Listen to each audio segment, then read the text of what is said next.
ஆசீர்வதிக்கும்படியாக இந்த நாள் விசேஷமாக 62ஆம் ஆண்டில் எடுத்து வைக்கிறதற்கான பேராயர் பாக்கியவரையோக்காக கண்டுபிடித்த இணைப்பு கைப்பற்றி அவன் ஏன் ஆசீர்வதிக்கும் நமக்கு மற்றும் சுத்தாவின் நாமத்தில் ஆசீர்வதிக்கும் இயேசுவின் நாமத்தில் ஆமென்.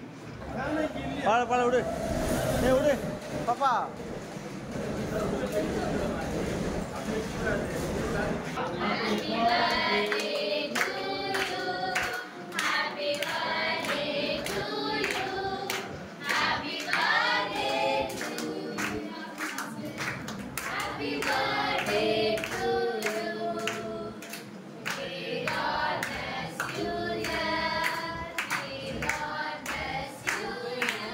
அங்க பாரு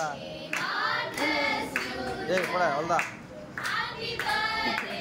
அங்க பாரு இங்க பாருங்கடா.